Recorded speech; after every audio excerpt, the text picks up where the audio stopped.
ایک دفعہ کا ذکر ہے کہ ایک ماہی گیر نے کچھ مچھلیاں پکڑیں اور ان کو لے کر بادشاہ کے محل کی جانب چل پڑا تاکہ بادشاہ کو تحفے کے طور پر پیش کر سکے۔ جب وہ بادشاہ کے پاس پہنچا تو بادشاہ بہت خوش ہوا اور اس کو انعام کے طور پر 400 دینار دے دیے۔ یہ دیکھ کر بادشاہ کی بیگم بہت جل گئی اور بادشاہ کو کہنے لگی کہ محض ان چند مچھلیوں کے بدلے آپ نے 400 دینار بہت زیادہ دے دیے ہیں۔ آپ کو چاہیے کہ آپ اس سے اپنی رقم واپس لے لیں۔ بادشاہ بولا، لیکن میں تو اب یہ رقم اس کو دے چکا ہوں۔ ملکہ نے کہا کہ میں آپ کو ایک طریقہ بتاتی ہوں، اس سے آپ اس سے واپس لے سکیں گے۔ بادشاہ نے کہا، بتاؤ۔ ملکہ نے کہا، آپ اس سے پوچھیں کہ یہ مچھلیاں کیا تھی، نر تھی یا مادہ؟ اگر وہ کہے نر تھی تو آپ کہیے گا کہ مجھے مادہ چاہیے تھی، اور اگر وہ کہے مادہ تو آپ کہیے گا نر۔ اس طریقے سے آپ اپنی رقم واپس لے سکتے ہیں۔ بادشاہ نے اس ماہی گیر کو دوبارہ بلوایا اور یہی بات اس سے پوچھی۔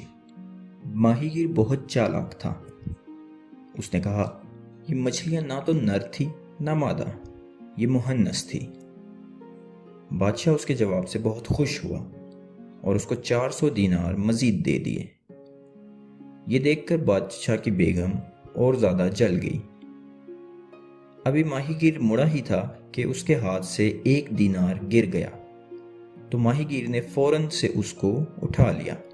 یہ دیکھ کر بیگم نے فوراً بادشاہ کے کان میں کہا کہ بادشاہ سلامت، یہ کتنا لالچی اور حریص ہے کہ 1 دینار گرنے پہ جھٹ سے اس کو اٹھا لیا۔ آپ کو چاہیے کہ اس لالچی اور حریص شخص سے اپنی رقم واپس لے لیں۔ بادشاہ نے ماہی گیر کو پھر سے بلا کر یہ بات پوچھی تو ماہی گیر نے کہا، دراصل میں نے وہ دینار اس لیے اٹھایا تھا کہ اس پر آپ کا نام کندہ تھا اور میں نہیں چاہتا تھا کہ آپ کی بے ادبی ہو۔ بادشاہ یہ جواب سن کر اور زیادہ خوش ہوا اور اس کو مزید 400 دینار دے دیے۔